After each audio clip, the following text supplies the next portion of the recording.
All right. Ben, do you want to get us started? Yeah, hello and welcome everyone. My name is Chapin and I assist with contracts, operations, and technology at the IAC. Since we're expecting another full house on this webinar, we do ask that guests both remain on mute and with their video turned off out of respect for speakers. And heads up speakers, that includes you referring to mute when you're not speaking. Please type any questions that you have in our chat box as my colleagues and I will be monitoring both here on Zoom and on Facebook if we can get the live stream up and running to pass those on to our panelists to address at the end of the call. So in the meantime, if you'll go ahead and start off by sharing what you're up to in our chat box. And I would like to introduce Indiana Arts Commission Executive Director, Louis Ricci. Hello, everyone, and welcome to our webinar. I want to welcome you on behalf of our commissioners from around the state of Indiana and our governor, Eric Holcomb. We welcome you here today to explore this important topic. Over the last month or so, the Arts Commission has presented a series of webinars about topics that are bubbling up as important to artists, arts organizations, and leadership across our state. And certainly arts education and the care of our young people who are currently not in the classroom, but at home is an issue of importance, an issue that we wanted to connect you with some great experts in our state and connect you with each other as well. As Chapin said, we are going to entertain questions, and that will happen at the end of the webinar. So please enter those into the chat box that is available to you. I want to, first of all, thank and welcome our speakers today. Our webinars are not possible without the great colleagues from across our state and their expertise that they're willing to share with us and with you. So I want to welcome Richard Allen of the Arts Council of Indianapolis, Lacey Bolin from the Indiana Department of Education, Kamika Jones from Asante Children's Theater here in Indianapolis, Teresa Galley, Director of Education and Outreach at the Honeywell Foundation in Wabash, Julia Leidner, Museum Educator from the Carnegie Center for Arts and History in New Albany, and Kate Morgan from Marion Community School of the Arts in Marion. I'd like to turn this over now to Stephanie Haynes, the Arts Commission's Program Director in Education, and Richard Allen from the Arts Council of Indianapolis. Stephanie and Richard. Thank you. Thanks, Louis. Thank you, everyone, for joining us. Today, we are going to discuss the young people in our communities and how they are uniquely experiencing this public health crisis. And we're going to talk about how the arts can be an important tool to mitigate some of the challenges the students are facing. Challenges like disruption of their access to school, access to their peers, access to their normal routines. These can have a profound impact on young people, but we as an arts community, we have an opportunity to help. The arts have always been a method of creative expression and outlet for emotions, and we can be providing moments for that connection and community through our work right now. My co-host for this conversation is Richard Allen from the Arts Council of Indianapolis. Richard, how do you think the arts can best serve youth right now? Thank you, Stephanie, and I want to thank the Arts Commission for having me on today and all of you for joining us on this call. I think it's so important for the arts to create a sense of community right now. As you mentioned, students' routines have been completely disrupted, and they're dealing with forms of isolation that are completely unfamiliar to all of us, whether students or adults. For particularly young students, they don't have the luxury of social media and cell phones to easily stay connected with their friends. And I think the arts have always been crucial to creating a sense of community, and that need is compounded during a crisis like this. I've seen organizations implement everything from virtual choirs to online dance classes to keep students engaged, some of which have better attendance than the in-person classes. So there's even an accessibility component there. And I think opportunities like these should continue to be shared, not only to create a break from the mundane for youth in Indiana, but as a necessity for the sanity of both artists and students. And I think it's important that we call attention to the artists as well, where they still have an opportunity to continue creating, and the students being able to be in that process of creation. So I think that's how we can continue to serve students in the state. And I look forward to more of the conversations that will come up today that will continue to touch on that topic. Great. Thank you for that insight. Now we're going to hear some more great examples of arts for youth being delivered virtually. We're going to do a quick round robin style, and I'm going to ask 3 of our guest speakers today to talk about how they've served youth and how they've quickly pivoted to online, from in-person to online. So I'll start with Katie Morgan from the Marion Community School of the Arts. You had tons of live dance and music and theater classes going on all the time at your studio. So what does that look like now, and how hard was it for you to go online? Yeah, we typically in Marion at the Community School of the Arts are serving about 400 students in over 200 classes a week. And they are everything from culinary, private lessons, theater, dance, music, you name it, visual arts classes. And so very quickly we realized we were going to have to transition that. We started utilizing Zoom. Initially, we kind of began with just some online challenges.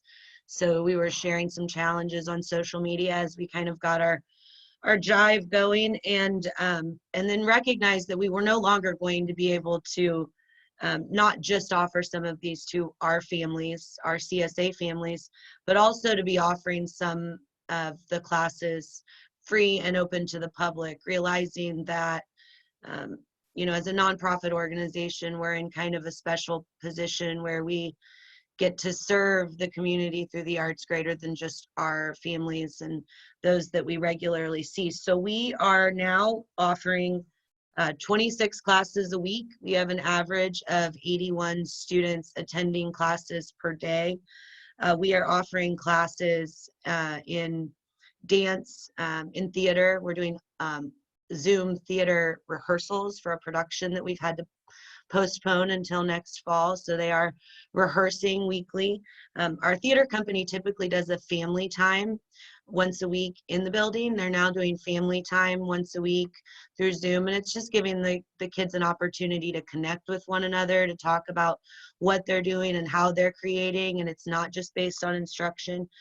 We found that we have the opportunity to teach things differently than we normally do in the class, and that's a good thing, a positive thing from this. Typically you'd go into a theater class or a dance class at CSA, and you're not going to spend a lot of time in sort of a lecture model, but they're getting to learn things and have things introduced to them now in a lecture model even that's different than what they would typically do in a class that's constantly filled with movement. And that's been fun for us to see. We have students taking a makeup class, so they're able to work from home and they're sharing what they're coming up with. A film class, that film class is creating commercials right now. We have a lighting design class that's being taught right now. That's something that we don't have a lot of time to do typically in the classroom setting, but she's able to share her screen. Our artistic director is teaching that, and share with them a lesson on Magic Cue and how she's creating lighting for theater production. So some technical theater that really expanding what we would do normally in the building. And then we are offering several classes free and open to the public. Each week we offer a class that is a crafts with Miss Madison class. It's for ages 5 to 10. And it's been attended by students from across the state of Indiana. And she starts the lesson each week with a list of supplies. They're always supplies that most of us have in our home. Just white paper is often what she's used. And then she reads them a story, and then they create a craft, and it's very interactive. She keeps the mute button is not on for most of that class. They're talking back and forth about what they've read, what they're creating. The first week they did a feelings calendar for the entire month of April, and each day the students are now they have that in their home, and they're putting a color on the feelings calendar. I have a couple samples. I have some children of my own that are participating in those. They did a a thankful booklet, and they read a book about being thankful, and they all created a thankful booklet. And then today they did rainbows. They talked about how many people are out and about taking walks and how we can brighten people's day by putting something in our windows or on our door. So they created rainbows to hang in the door. And this one says, "We're all in this together." I think Governor Holcomb would be really happy about that. And to keep fighting, and it's to be hung in the door and encourage students. She's also doing a movement class. It's a dance and movement class for 3 to 6 year olds. And it's giving parents of young children less focused on dance technique. We have those classes happening, but also more focused on just giving a little bit of an outlet of movement to students. And those are both open to the public. We also did an advanced hip hop class. We had students, actually lots of college age students joined that class. Some alumni from our building shared that with their peers from across the state, and those college age students are at home with their parents right now, and we had a lot of good attendance from that. We're launching a sewing class this week, and she's going to teach just things like simple mending, you know, putting a button back on. We have lots of time to do that, and lots of us have one of those purse size hand sewing kits. So surely, you know, not everybody has a sewing machine, but she's going to begin with just some of those introductory principles of that. One of the things that we've done that's helped us is we are in very close partnership with Marion Community Schools. They are good friends and supporters of ours in Marion, and a major population of our students comes from Marion Community Schools, and they have done a wonderful job of sharing the class opportunities in our community. So if you are offering those classes like we are in your community, reach out to those folks, because our teachers and principals are looking for things to share with their students. They're looking for different resources and things to share with them. And then we're just sending daily emails to our students. Those emails have links to things they can do on YouTube, activities they can participate in, and reminders of those classes, so that you know, they know that we're here and we're trying to offer as much as we possibly can currently in this situation. And it is different, but so far we're having some success with participation. So Wonderful. I have some more questions for you, but I'm going to wait till the end in the interest of time during the Q&A. Now I'll ask Julie. Julie, you were doing things in the classroom and in a museum, and neither of those are accessible to you right now. What does it look like now, you trying to serve young people while they're at home? Yeah, so I just wanted to tell everybody, before I describe kind of what we've been doing, I want to just like give you a very brief nutshell of what my organization is. We are a museum of art and history in Southern Indiana, and it's unique in that we are a history museum, but we are also a contemporary visual art museum. We are also a branch of the public library. So we're kind of in this unique situation. But so we first started out wanting to ask ourselves, what do we already have? What content do we already have as a museum that we can share with people right now as a reminder of past content, rather than immediately jumping into creating new content? And that came out of a lot of conversations that we were about seeing what other types of people were doing. Somebody asked a question about the library. It's a Carnegie Library. Yes, it's one of many Indiana Carnegie libraries. So we only have about 5 full-time staff at our museum. So we also didn't really feel like we had the immediate capacity to create a lot of new content for teachers and for families. So I'm gonna go ahead and try to share my screen really quickly and show you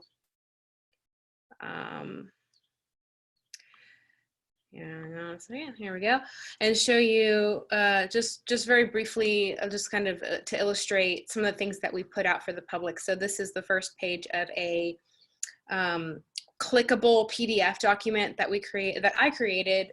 I wanted to look through, as I said, what do we already have? As a public library, we're in the unique position of actually offering a lot of digital resources already, like lynda.com. That's a really popular website where people can go on and take courses. So I went through to all the different sort of digital resources that we already are giving our constituents or our patrons. And I was pulling out creative ideas for them. And I was trying to think, okay, what would older kids want to do? What would adults want to do? What would families want to do who have small kids? So this is for people who have Floyd County Library cards. And then this side of the PDF is for really anyone. So I was trying to highlight not only what we've been doing ourselves, but things like Art 21, Khan Academy, you know, pulling out very specific recommendations, not just saying, hey, you guys, there's this thing called Khan Academy out there. You should go and look it up and find something that your kids will like. But I actually spent hours pouring through and finding things to offer us suggestions. So we also created a virtual version of our current contemporary art exhibition. So if you go to the carnegiecenter.org, you can see that it's nothing fancy, but it's a series of photographs of all installation shots and close-up shots of all of the artwork that's in our exhibition. That was really important for us to do. And to go along with that, I did create some downloadable PDFs of art activities for different ages. So these are just some for little kids and some for older kids. And this is new content that I created for that purpose. When we started moving on to saying, okay, maybe we actually do need to really kind of create some new content here for people. We were sort of doing triage and saying, okay, what do people want versus what do people need? And to be honest, that's still an ongoing conversation for us amongst our staff, is what is really needed for teachers, for parents, for students, and what is something that is sort of more your nice to haves rather than your need to haves. So we've started focusing on young children because we know those are the ones that are home with the parents, who are working from home, who can't necessarily be self-sufficient. So I created a series of art and literacy videos called Draw Your ABCs with Miss Juju, which I didn't give that name to myself, but some students in a school gave me that nickname. And that was 26 videos where we turned letters into images, and it was an art and literacy activity that a lot of kids in Southern Indiana have been doing, which is really cute. I'm gonna try to wrap this up and not go on too long, but a couple other things that we've been doing is we're starting to offer something called virtual art play dates. And this is basically like a Zoom class that is kind of a hangout time for kids. And we are offering some Zoom classes that are sort of your typical, you know, like the way you signed up for this Zoom or you sign up for this activity. But the virtual art play date is a new idea, I think, where we're asking families they can kind of schedule their own group of kids. So let's say they have their pre-K class at their daycare, which is not running currently. They can contact all those parents. They can get together and we can schedule and create a Zoom play date for them. And we will kind of offer an activity to lead for them. So it's almost kind of like the way that places like book people for like birthday parties. They'll book us for a virtual play date. We have some plans in the works to do tomorrow. I'm doing a middle school Zoom class for some older kids, because now that we've created a lot of opportunities for the young kids, we're starting to, again, that triage, we're moving a little bit towards the older kids now. And we're planning a high school Zoom class as well to talk about artist statements, art portfolios, applying to schools, what is an artist resume, things that we think that seniors and juniors in high school who aren't going back to school this year may have some questions about. So if you visit our website, you can see we have that sort of list of digital resources on there. And then one last thing that I wanted to mention, I'm sorry, Stephanie, if I'm going a little long here, but the Carnegie Center has partnered with a coalition called the Artist Relief Trust. And I can provide that link to anybody who's interested, but it is a grassroots grant program where artists who are in Southern Indiana in the counties of Harrison, Scott, Washington, Floyd, and Clark can apply for $500 unrestricted emergency grants. And you have to prove that you're an artist, and you have to prove that you're in need. But the application is pretty simple, and the Carnegie is a partner in that effort. So that's another way that we've been trying to help artists. Thank you, I think Julie. that's all. Yeah, Thanks. thanks. That was awesome. Some really great stuff and a lot of variety there. Thank you. Teresa's at Honeywell. And Teresa, you told me that you already had some online opportunities before the pandemic even hit. And so what was that you already had going, and how have you utilized that?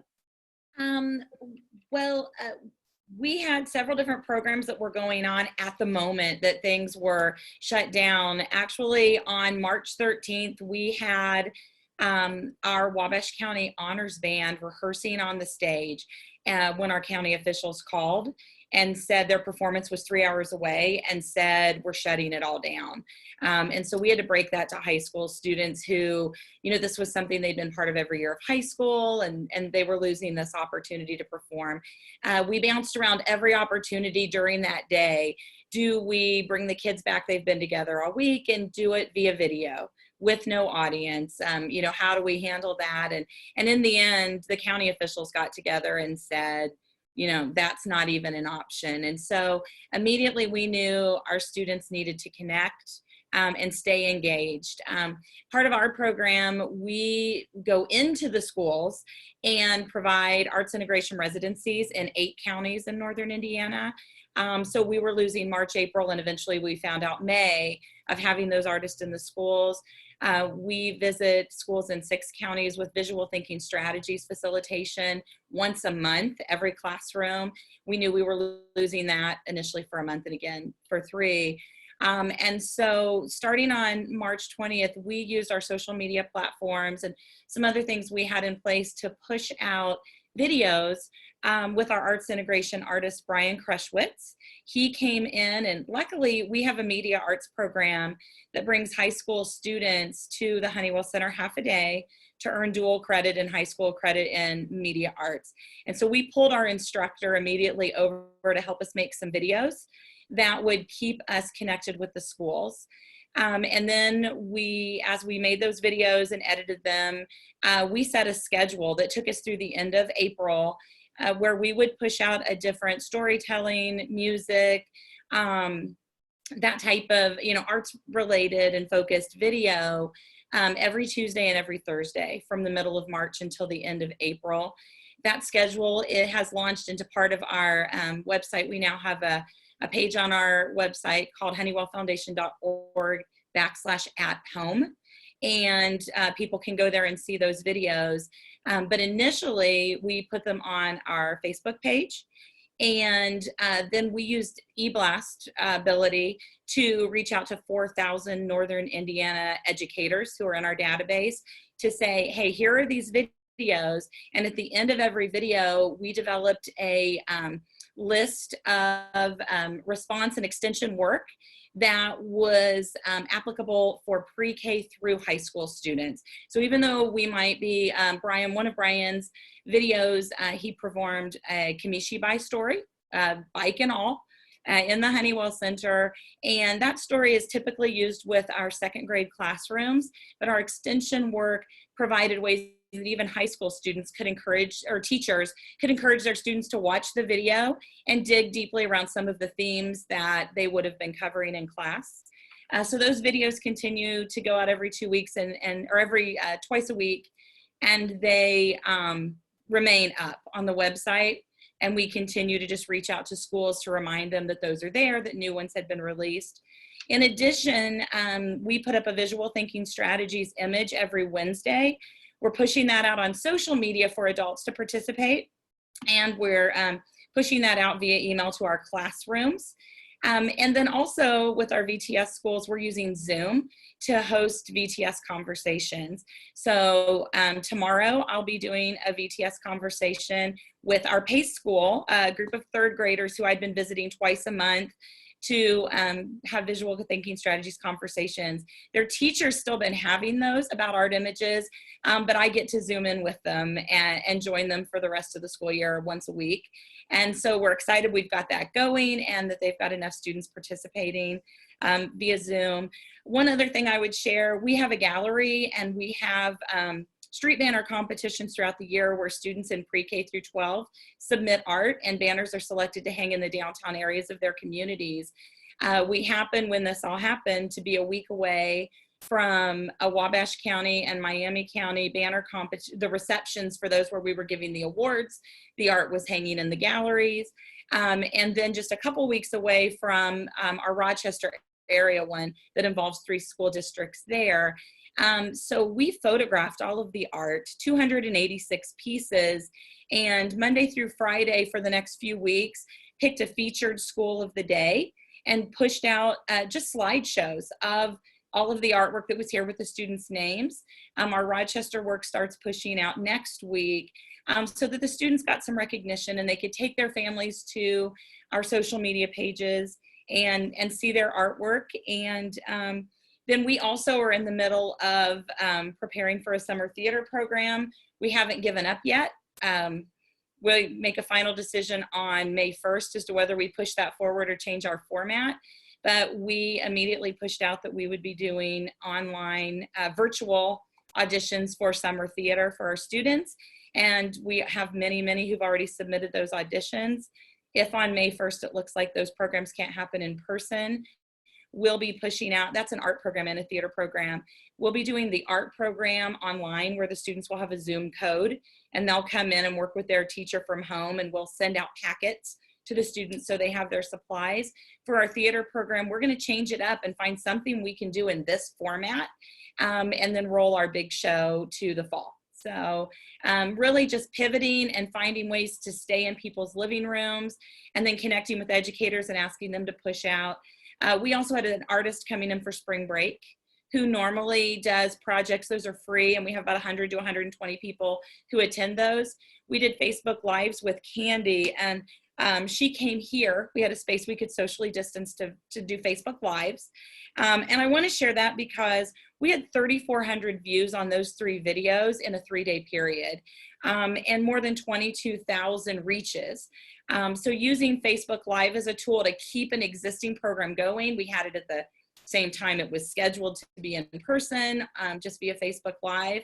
And we sent out a supply list a week in advance that told the parents what supplies they needed and made sure our projects were built with activity, supplies you could find around the house, so that nobody had to make that scary run to the store to buy a certain type of paint.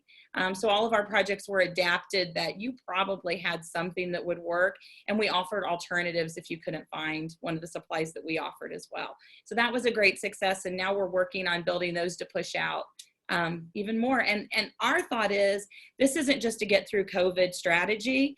The Honeywell Foundation has decided that we're going to live in a virtual world moving forward because we've been able to connect and engage so well with people in this format. That's awesome. Thank you, Teresa. A lot of good thoughts there. And I don't think you're alone in still questioning summertime opportunities and not wanting to quite let go on those yet. So thank you to all 3 of our guest speakers that just shared. That was our nice intro of inspiration. I love that. I love starting out that way and hearing what's going on. And I see a lot of people putting great things in the chat box.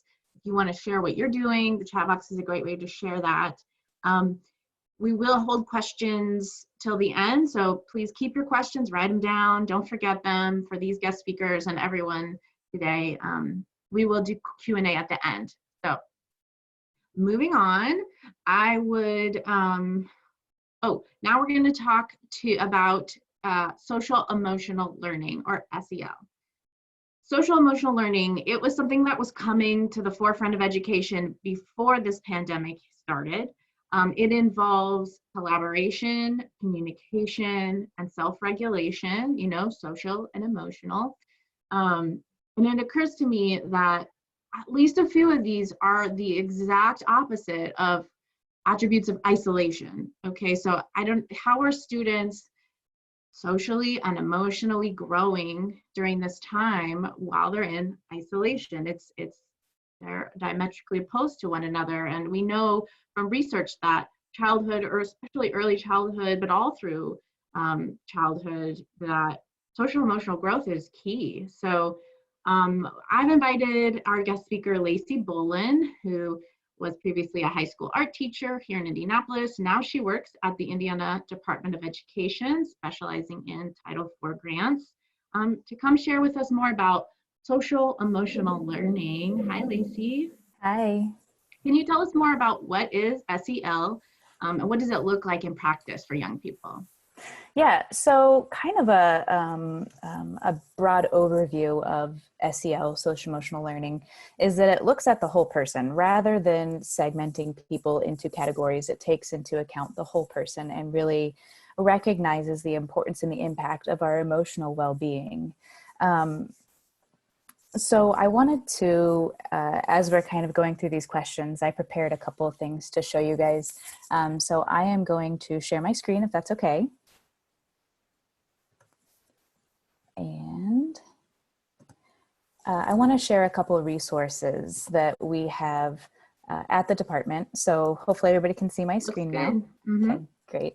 So we have a whole team at the Department of Education that is dedicated to social emotional wellness. And I wanted to start, so the first definition that I gave you is definitely a very broad, yes, social emotional learning is all about understanding our emotions and our feelings and connecting. But to make it a little more concrete, somebody or an organization that we work with very regularly is CASEL. And CASEL defines social emotional learning as the process through which children and adults acquire and effectively apply the knowledge, attitudes, and skill necessary to understand and manage emotions, set and achieve positive goals, feel and show empathy for others, and establish and maintain positive relationships and make responsible decisions. So you can see that in the Department of Education, we took that idea and we adapted it, creating these competencies over here, which are our state competencies for social emotional learning.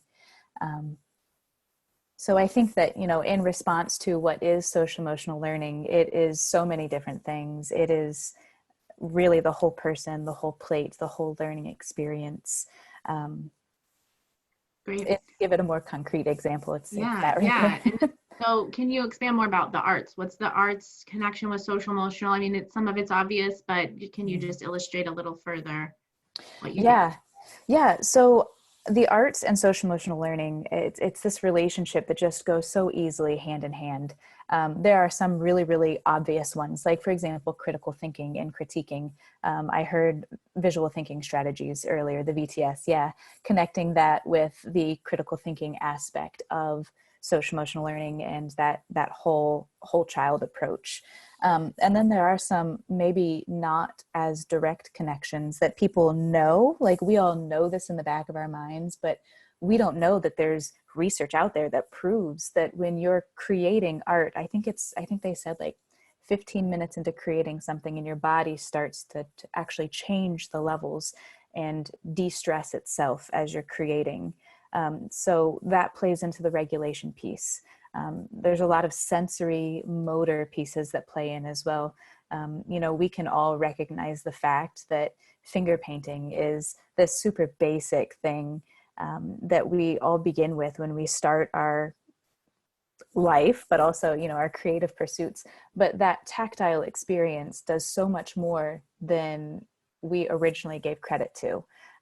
So I think that, as we dig deeper, we start to see how much these two categories really align, art and social emotional learning, and how they play hand in hand together. Insight, thinking about planning projects, thinking about those sketches, collaboration, thinking about how art plays into society and how much of a role those things shares, connection. working with other people, or just connecting with your environment, connecting with the things that are around you. Every single aspect and every single competency that we have for social emotional learning aligns in some capacity with the arts. And that's actually a project that I've been working on pretty extensively, and hopefully we're making some headway, and we'll be able to put some things out here in the near future. Wonderful. That's wonderful. So can you talk about what you're seeing with the home learning rollout across the state, and how social emotional learning right now is important to that home learning that's happening? Yeah, it's critical. Social emotional learning is that connection that's going to help us through this experience. All of us, one of the other things that I pulled up is Maslow's hierarchy of needs. And all of us right now are kind of living in the bottom tier of Maslow's hierarchy of needs, where, that's where we are spending our time, which is really raising our cortisol levels. And this applies to adults, but also very much children. And by working with those social emotional learning projects and going through those and practicing SEL with the students, and growing with the students in that capacity, it takes them from that bottom tier and raises them up, and kind of works them through that. I know that the Department of Education has worked on creating what's called these continuous learning weekly challenges, and they are intended to be kind of tech-free or very, very low-tech, where you can go on and they have a section that's for physical education. I don't want to say physical education because it's not standard aligned at all, but they have a section for creativity. They have a section for social emotional learning. They have a section for exercise. They have a section for connection and community. And all of these things kind of play together to really benefit the whole child. So if you have not checked those out, those challenges are extremely beneficial. Great. I had another question about how can we help teachers? I mean, with the Department of Education, how are they connecting outside opportunities so that teachers can have those to share with the students, or parents can access things that the arts community might have to offer? Yeah, so we are currently working on, I am working with a local neurologist, and we are creating some little one-pagers for the arts and SEL, things that will be able to go out, but we're also working on creating parent SEL handouts, things that can be distributed and people can pick up and utilize. I think that the one big thing that we need to keep in mind here as we're going to, it's just something that I wanted to touch on real quickly, is I brought up the Maslow's hierarchy again. And when we go into creating, I think at first, what I noticed in the arts community was there was a lot of communication. There's a lot of meetings that were happening. There's a lot of speculation. But we all were just kind of at a standstill, like we had hit a wall and didn't really know where to go from there. And I think that what's important to remember is that we're all kind of coming out of this initial phase where we were very much at the bottom of the hierarchy, and now we're starting to create, but work through that in different ways. So my example is, there's a call out for masks. Women's March did a call out for masks, as well as a lot of other organizations are. So I was like, well, that's something that I can do. I wasn't quite in the mental space to start creating yet, as I was adjusting to this new norm. But as I started to create and started to have those base level needs and that connection that is so essential with social emotional learning and is a huge part of Maslow's hierarchy of needs, I started to, feel that creative freedom come back. So, I'm really anticipating the things that have been put out there through arts organizations and the things that the department is working to promote through the continuous learning challenges and through other resources that they have kind of put together. is that we'll start seeing people use those more because they're getting back into that space where they feel comfortable really taking advantage of those. We're starting to meet those base level needs, and we're starting to realize that, you know, there's a future, we're coming out of this, there's a light at the end of the tunnel, and kind of get back to that creating. Right. So I hear you saying that we just need to also be mindful that teachers are going through things and the students are going through things. And as much as we want to connect, we also have to wait for people to be ready to receive. And I think that's a very thoughtful point. Thank you. Finally, one last question for you to ask. I know you probably can't just speculate, as you said, but what will education look like in the fall? What can we anticipate? What can we prepare for? Do you have any thoughts or insights for us? Right. So that is most definitely the big question that is circulating right now, as far as, you know, people are trying to prepare. There are summer courses that were slated to begin, and people need to know about staffing. They need to know about capacity. I have been working with the continuous learning plan committee. So, you know, every school in Indiana had to submit a continuous learning plan, including all of our non-public schools, all of our private charter, everything like that. Reading through those, it's become very evident that schools are really upping their capacity to become at least hybrid, if not digital. And I think that that is a very wise step. You know, we don't know yet what's going to happen. I have honestly not heard any even whispers of what's going to happen for summer or next fall. But I know that in Dr. McCormick's address, I think it was yesterday, she mentioned that we need to utilize this time and space. The additional funding that's coming through the CARES Act should be utilized as well to really prepare ourselves in case this does continue, or in case we have a second wave. You know, at this point, we just really don't know. So I think that she's advocating to just be prepared for worst case scenario.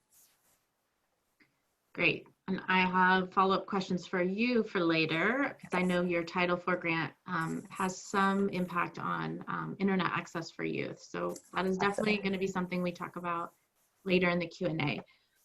Thank you so much, Lacey. Appreciate your thoughts and your help teaching us a little more about social emotional learning, which is so important right now. I'm going to hand it over to Richard now to take it over from here and talk with our next speaker about being trauma-informed in our work.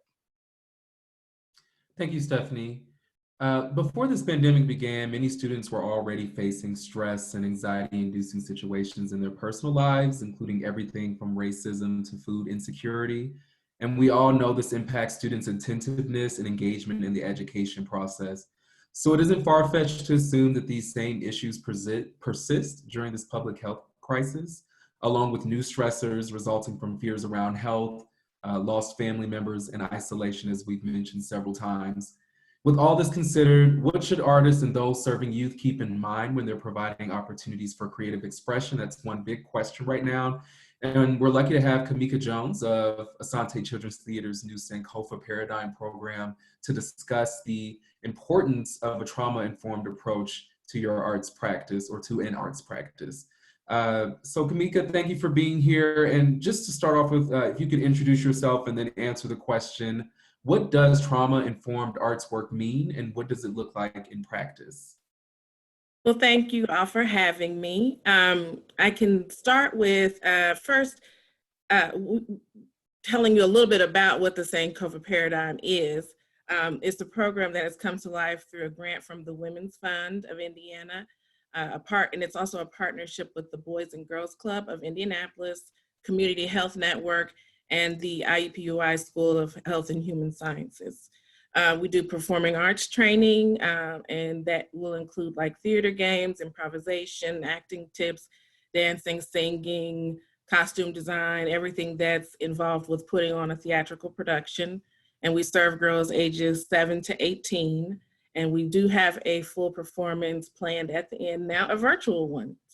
So there's also a research component to our program, Dr. Sally Wasmuth of IUPUI, she's researching the program to determine like the efficacy of using theater to improve overall well-being, wellness, identity, self-confidence, all of those good things that arts do for the children. So that's who we are.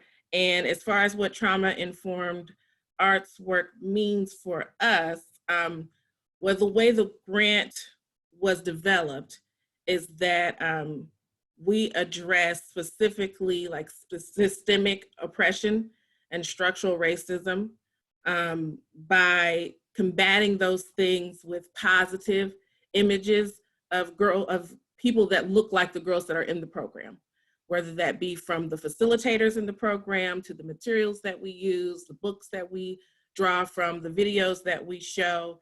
Everything is positive and safe and uplifting for the participants in the program. It's creating a safe space for people to share ideas, their thoughts, their fears, their talents, their feelings, what's good, what's bad. It's a judgment-free zone.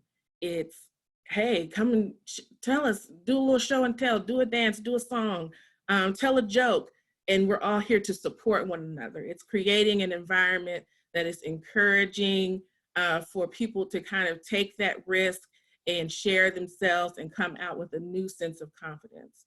So that's kind of what we do. We also open the sessions with a check-in for how girls are doing, how their days have been so far, because we know that by the time they get to us, this is an evening program that we operate. By the time they get to us, they could have been yelled at by mom for not cleaning their room, and they could have gotten an F on their test, and maybe their dog was sick or something like that. So we have to take the temperature of the child that is participating in the program and get an understanding of where they are on that day and change our approach accordingly. So we also, as facilitators of the program, we demonstrate our vulnerability. We self-disclose.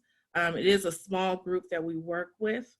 So we are free to say, my day was kind of sucky, and here I am, but I'm still ready to work with you.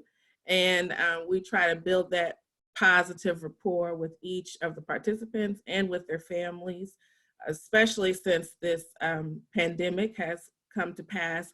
We check in with the families regularly to see how they're doing, how are they holding up, who's healthy, who needs something, how can we be a support and a resource for that. So we just use the arts to provide methods to address life experiences, and we have open discussions about that, about what we can do to pull through the various circumstances. And we incorporate that into the arts and games and things that we do. Thank you. And you spoke a lot about the intention of the Sankofa project and how it was starting to be implemented. So what does it look like now? Well, we did transition to a virtual program. We started having sessions on Zoom.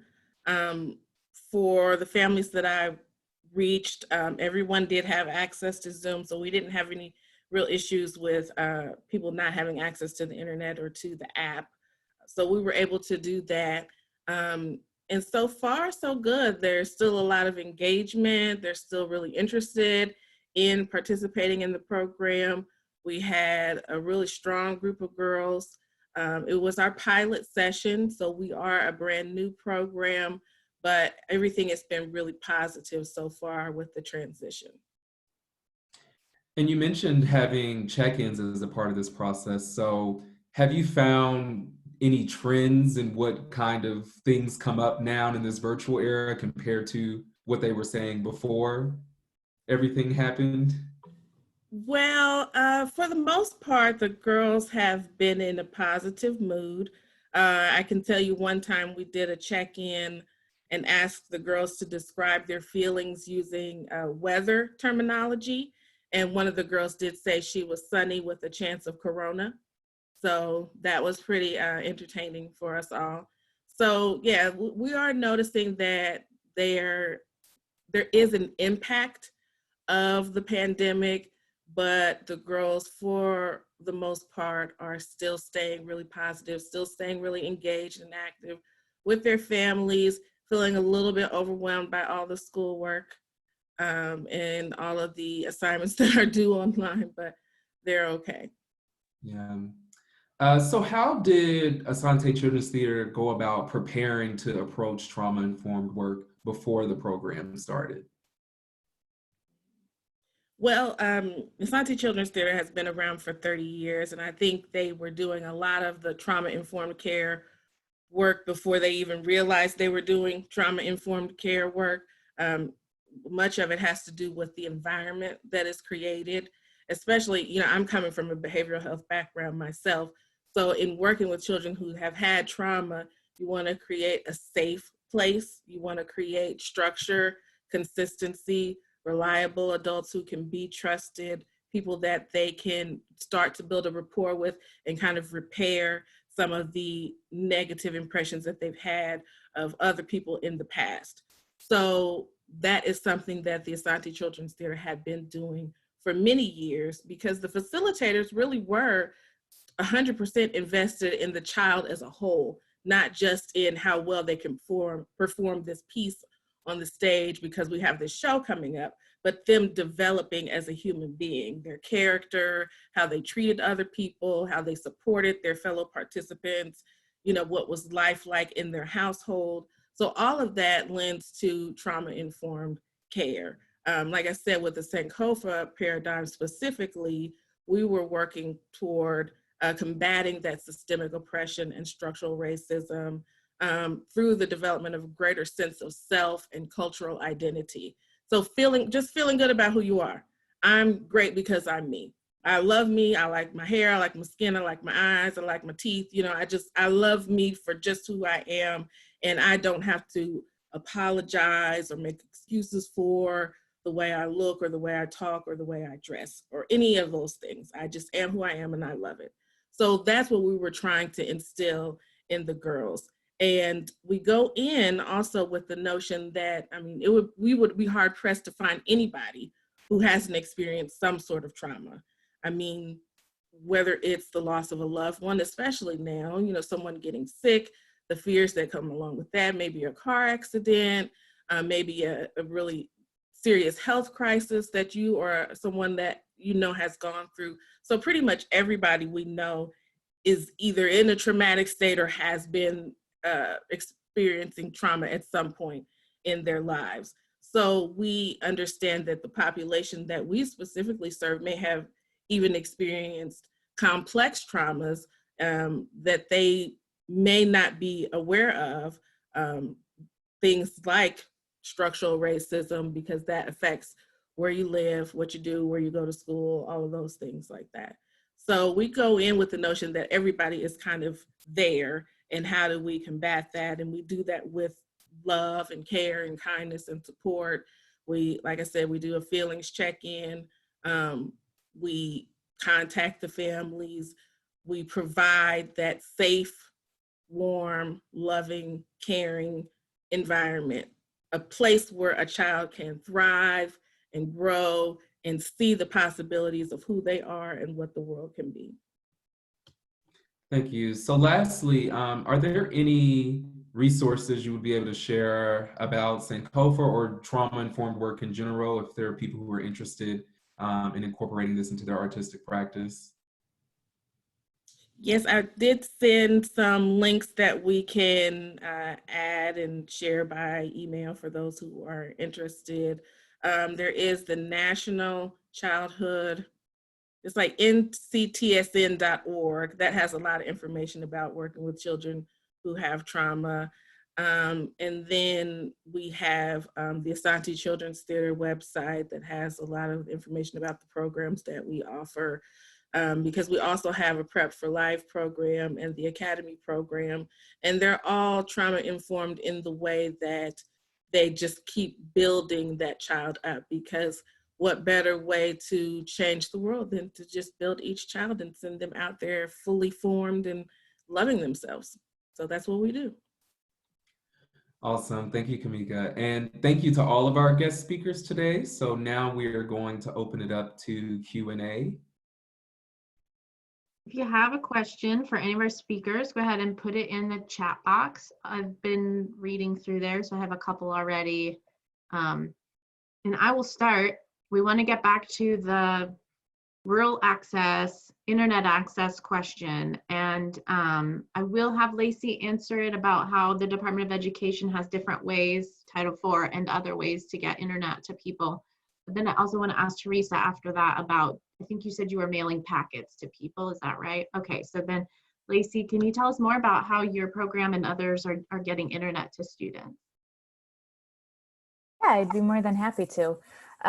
So through Title IV, and this is an approvable activity prior to the pandemic, you can request Wi-Fi devices, hotspots, things like that, as well as computer devices to get closer to the one-to-one ratio for your schools. So we saw a lot of schools after we started to go on shutdown and everything, and the schools were closed. A lot of schools were requesting to amend their funds, which is a very simple process, but essentially they're asking to take what they had originally requested and change that so that they could purchase these Wi-Fi hotspots. We have a couple creative solutions that have happened. Some they are just, depending on the size of the school, some they actually had placed out in the rural areas so that the Wi-Fi could reach to, so many people. Other places, I did hear of a solution where bus drivers would drive and then park at a location.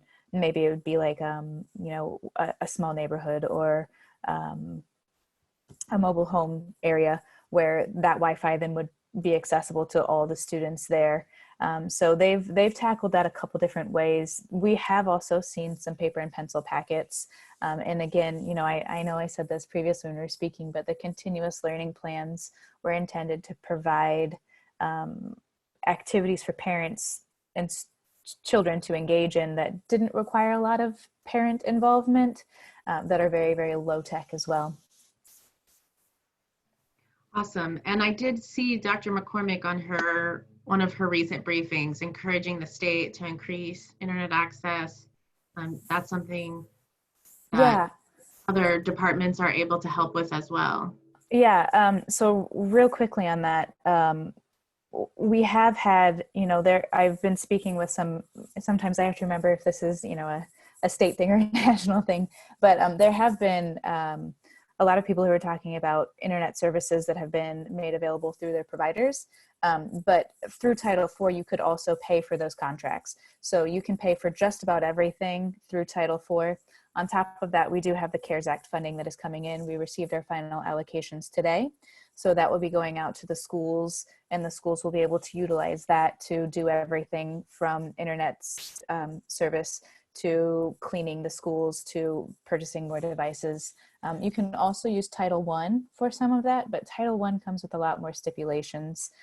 The state of Indiana applied for a waiver. Well, the Department of Education applied for a waiver now so that all of those regulations and limitations that were put on Title IV, like the technology cap and everything like that, has been removed. So a school could actually amend their entire budget and spend it on Wi-Fi and hotspot devices if they needed to. Great. Thank you, Lacey. Teresa, can you talk briefly about packets that you're sending out?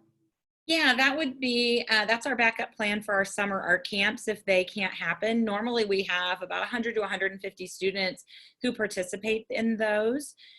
So we're working with our instructors now to build supply packets of what the students would need to do the projects. They'll still need to have some sort of internet access to be able to zoom in. But those same suggestions you just heard are the ones our schools are providing. We're also working with our schools with the transportation, taking lunches and meals out to the communities. They've agreed to deliver our flyers about some of the activities that are happening, just as another way to inform the parents. If they're not already online or they're not already looking to us to fill some of the gaps that are happening, we're using the buses out in the communities to spread that information on paper. Great, that's a great idea. One question came in about museums and VTS and museum tours. So that would be Julie or Teresa. Any ideas about how you can do a conversation like you would have on a museum tour, and it's a recorded one-way conversation. So how can that still be a dynamic situation? Yeah, we're actually, one of the things that I didn't mention when I was speaking earlier is that we are working on trying to create an interactive museum tour, a digital interactive museum tour, because we as an institution really do believe in the importance of the interactivity. And sometimes just looking at a virtual exhibition and scrolling through pictures is really not going to engage students. And we have two methods that we've tried to do so far. One of them is we've tried creating an actual website where you click on different, it's like a choose your own adventure exhibition, where it's kind of like a choose your own adventure book, but it has pictures of different artworks, and there's questions saying, choose one of these works, and there's sort of like a story plot, and you click on one and then it brings up information. So we are trying that because we do really believe that is important. Short of doing that, and short of actually having that finished, which we're actually trying to have that finished by mid to late May, which is pretty soon. But scheduling perhaps one of these virtual art gatherings might be a good idea. I don't know if other museums have tried that kind of thing. So what I mentioned earlier was, this was for young children, but it's called virtual Playdates. I can see how that could also be used if it were booked for a class rather than for kids. We haven't tried that yet though. So I think it's a great question. I also, by the way, think it's a great question of what are you doing for students who don't have internet access? We have not cracked that nut. That is still a challenge for us. And just as a side note is, we haven't been given the go ahead to mail things to students because of the privacy of having their addresses. So mailing packets was not something we were able to do. And it's still something that we are looking to see what other people are doing on both of those fronts. Okay, Julie, you got another question in the chat box if you want to answer in the chat box. Check that out. Teresa, if you can say it in 30 seconds. 30 seconds. Yeah, part of our VTS year, especially with our PACE school, was to bring the students to us for a field trip. So I'm working with our media arts instructor right now to film that field trip with me walking through. And as we edit, we're going to build in pauses where we give them a discussion question. And if they're on a Zoom call with their class, they can discuss that on that Zoom call. But if they are home, we're going to phrase it in a way that they can have that conversation with a parent or a sibling about some piece of the field trip. So. Awesome. That is awesome. And so closing here, I will say that we are sending a follow-up email to everyone registered for this webinar that's going to have links to each of these organizations and a few other resources mentioned today. So you will have this opportunity to follow up with all of these fine people after this. And I want to ask, Rashard, do you have any last thoughts to add? I don't. I just want to thank you and thank all of the panelists for their insights. And I also have a resource that will be included in that email that's applicable to arts organizations and also teachers who are looking to move their arts online, but I'll let you all refer to that email for that information. So that's it for me. Great. And I want to close by inviting you all to share your thoughts or questions through the survey the IAC is sending out was one of the links in the email. It's just one question. What are you doing, thinking, or feeling related to serving youth right now? We're going to collect in your thoughts and see if anyone has questions and try and create some dialogue that way. I will hand it over to Bridget. She's going to tell you about our next webinars of the IAC, but thank you everyone for joining us on our webinar. Yes, absolutely. Thank you so much, Richard, Lacey, Kamika, Teresa, Julie, and Katie. You guys have been fantastic guests, and we're so lucky to have you. And of course, having Richard co-host is just awesome always. We, like Stephanie said, we'll be following up with those resources, that survey link, and a recording of this webinar to refer back to. Next week, we are going to be hosting conversations on housing and mental health. More details to come about those webinars in your follow-up email. Thank you again so much, everyone, for joining us, and I hope you have a great rest of your day. Bye. Bye.